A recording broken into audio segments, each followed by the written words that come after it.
pagi Bapak Ibu, Saudara yang terkasih dalam Tuhan Yesus Kristus. Pada pagi hari ini berjumpa lagi dengan saya Pendeta Indriana dalam acara Ragi Renungan Pagi di Jemaat GKE Banjarbaru, Jumat tanggal 20 November 2020. Renungan kita dari Kitab Wahyu pasal 22 ayat yang pertama hingga ayat yang ke-9. Tema orang-orang kudus hidup bersama Allah. Sebelum kita bersama-sama membuka firman Tuhan, mari kita bersatu dalam doa. Bapa dalam kerajaan surga, selamat pagi ya Tuhan Yesus. Kami ucap syukur dan terima kasih pada pagi yang indah ini kami boleh bersama-sama kembali merenungkan akan firman. Marilah ya Tuhan, Kau letakkan perkataan-Mu dalam mulut, lidah, hati, pikiran hamba-Mu, dan tolong hamba-Mu untuk berkata-kata agar apa yang hamba-Mu sampaikan bukan firman manusia tetapi firman-Mu. Terima kasih Bapa di sorga. Biarlah setiap hati yang mendengarkan akan firman-Mu ini ya Tuhan, Engkau berkati, kekuatkan iman mereka. Terima kasih Bapa, kami menyambutnya dengan sukacita di dalam nama Tuhan Yesus Kristus. Amin. Kita bersama-sama buka firman Tuhan dari kitab Wahyu pasal 22 ayat yang pertama hingga ayat yang ke-9. Lalu ia menunjukkan kepadaku sungai air kehidupan yang jernih bagaikan kristal dan mengalir keluar dari tahta Allah dan tahta Anak Domba itu. Di tengah-tengah jalan kota itu, yaitu di seberang menyeberang sungai itu, ada pohon-pohon kehidupan yang berbuah 12 kali, tiap-tiap bulan sekali. Dan daun pohon-pohon itu dipakai untuk menyembuhkan bangsa-bangsa. Maka tidak akan ada lagi laknat. Tahta Allah dan tahta Anak Domba akan ada di dalamnya, dan hamba-hambanya akan beribadah kepadanya. Dan mereka akan melihat wajahnya dan namanya akan tertulis di dahi mereka. Dan malam tidak akan ada lagi di sana, dan mereka tidak memerlukan cahaya lampu dan cahaya matahari. Sebab Tuhan Allah akan menerangi mereka, dan mereka akan memerintah sebagai raja sampai selama-lamanya. Kedatangan Tuhan Yesus. Lalu ia berkata kepadaku, perkataan-perkataan ini tepat dan benar, dan Tuhan Allah yang memberi roh kepada para nabi telah mengutus malaikatnya untuk menunjukkan kepada hamba-hambanya apa yang harus segera terjadi. Sesungguhnya aku datang segera. Berbahagialah orang yang menuruti perkataan-perkataan nubuat kitab ini. Dan aku Yohanes, akulah yang telah mendengar dan melihat semuanya itu. Dan setelah aku mendengar dan melihatnya, aku tersungkur di depan kaki malaikat yang telah menunjukkan semuanya itu kepadaku untuk menyembahnya. Tetapi ia berkata kepadaku, jangan berbuat demikian. Aku adalah hamba sama seperti engkau dan saudara-saudaramu, para nabi, dan semua mereka yang menuruti segala perkataan kitab ini. Sembahlah Allah. Amin. Yesus bersabda, yang berbahagia ialah mereka yang mendengarkan firman Tuhan serta memelihara. Amin. terkasih dalam Tuhan Yesus Kristus, semua kita mempunyai rumah.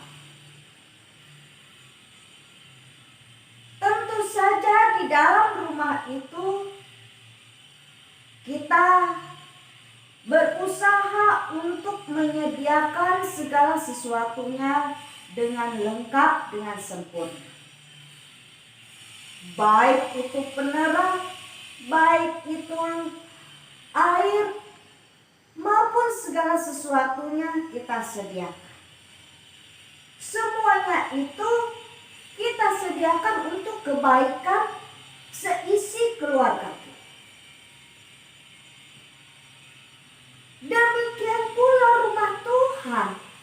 Rumah Tuhan itu sempurna. Rumah Bapa itu sempurna. Karena itu di sini di dalam nas kita ini dikatakan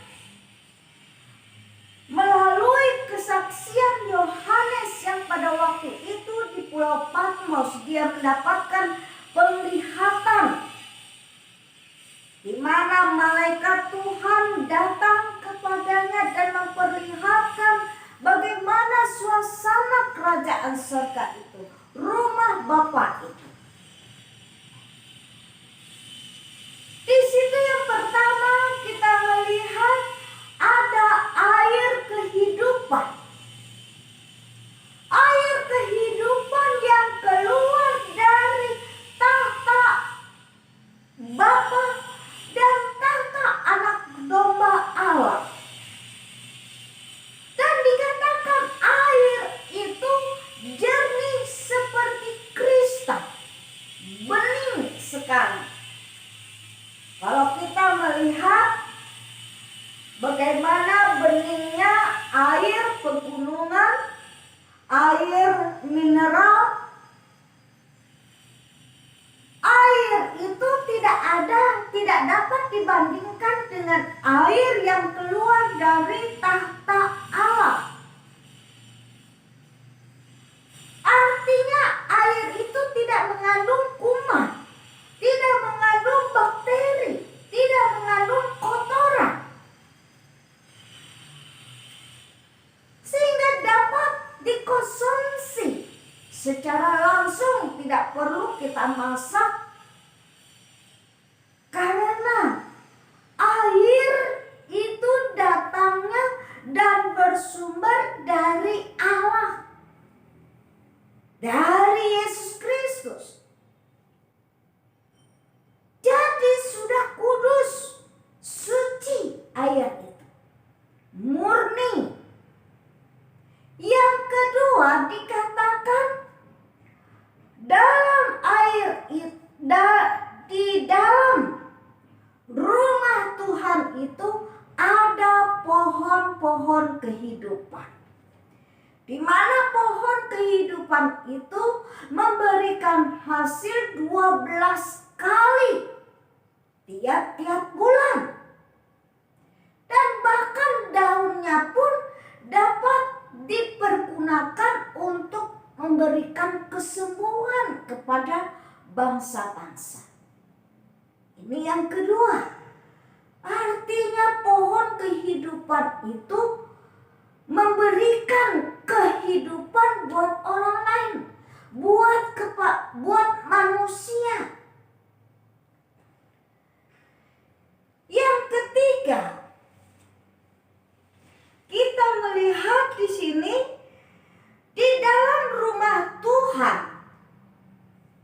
ada suatu aliran yang mengatakan, suatu agama yang mengatakan di dalam surga itu orang kawin mengawinkan. Artinya ada hawa nafsu, kedagingan masih ada. Tetapi firman Tuhan mengatakan di dalam rumah Tuhan, di dalam kerajaan surga, tidak ada lagi laknat, tidak ada lagi kejahatan, tidak ada lagi dosa, tidak ada lagi hawa nafsu. Jadi tidak ada lagi orang kawin mengawini.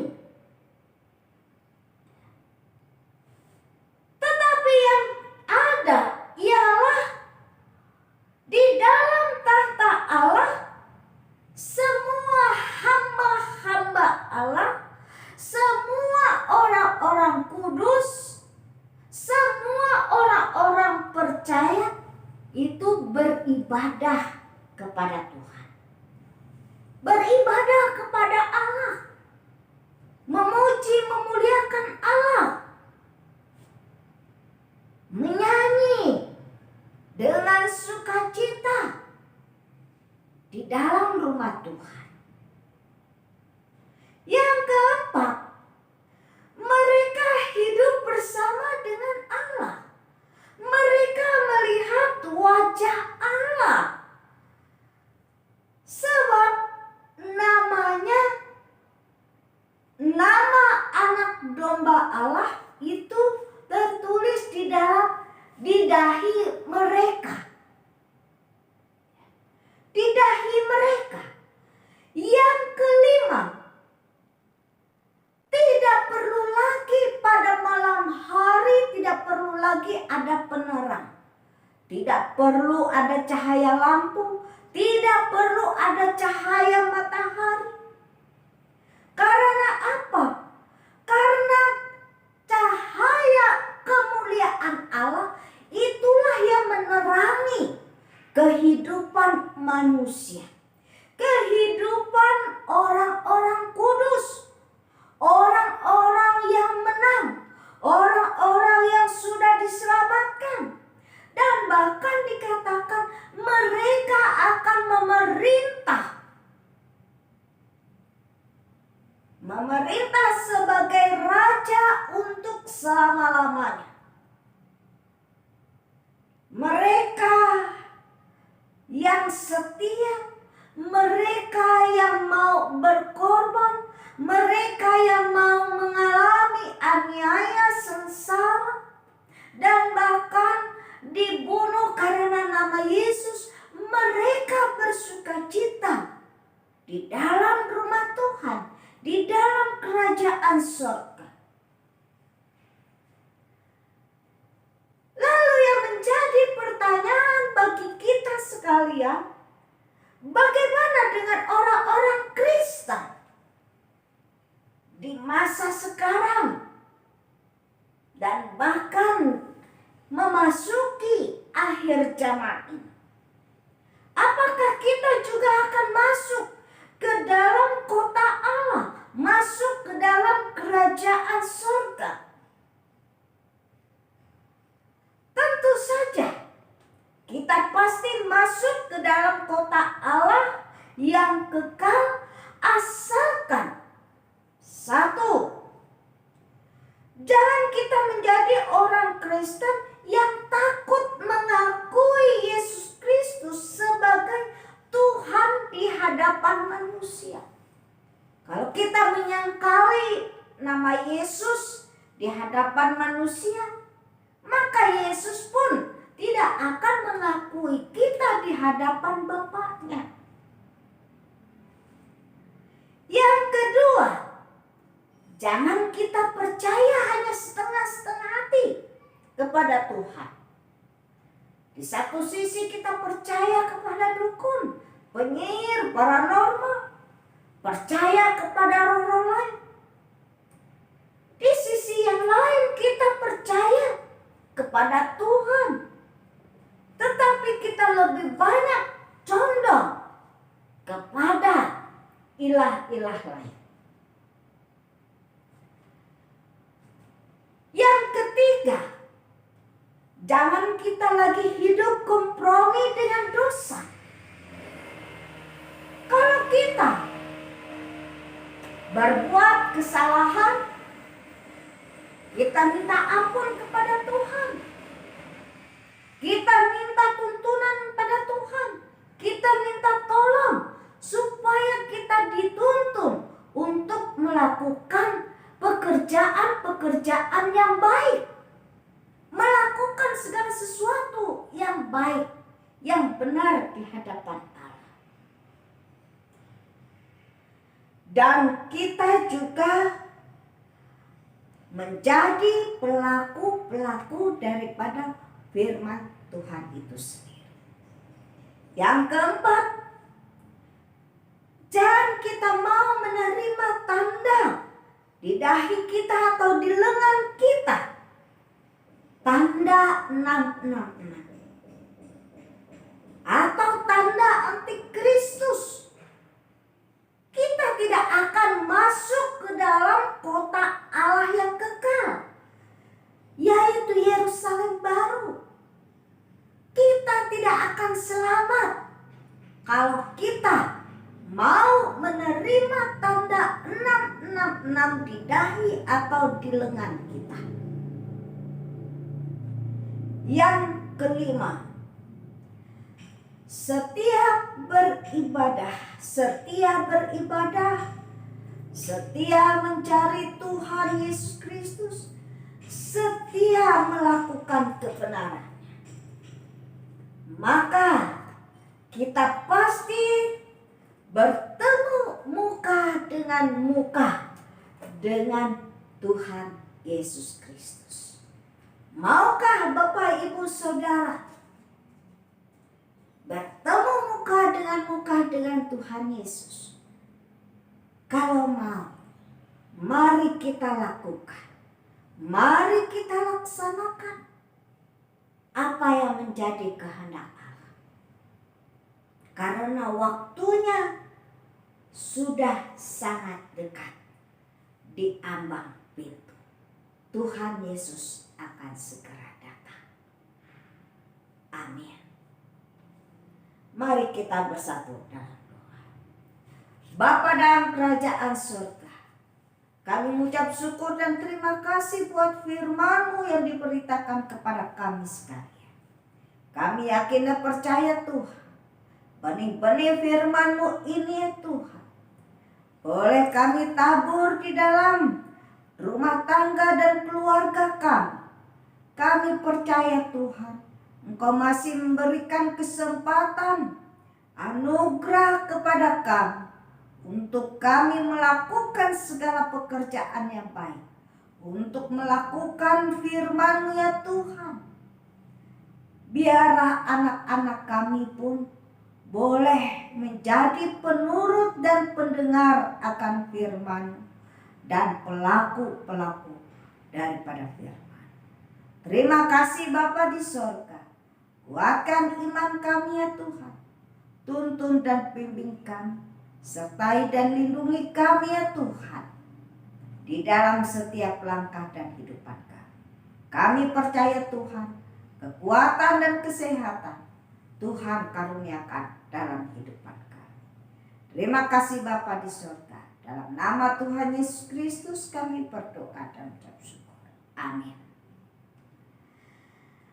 Bapak Ibu Saudara yang terkasih dalam Tuhan Yesus Kristus, sampai di sini dulu firman Tuhan yang saya sampaikan. Kita yakin dan percaya apa yang dituliskan oleh firman Tuhan kepada kita sekalian merupakan suatu gambaran, yaitu bahwa Allah masih berkenan menyertai kita dan memberikan kesempatan kepada kita, dan Tuhan juga memberikan pengharapan dan semangat kepada para pembaca, pendengar, dan bahkan bagi mereka yang setia melakukan kehendak Tuhan. Sampai berjumpa kembali di waktu yang akan datang bersama saya Pendeta Indriana. Tuhan Yesus memberkati.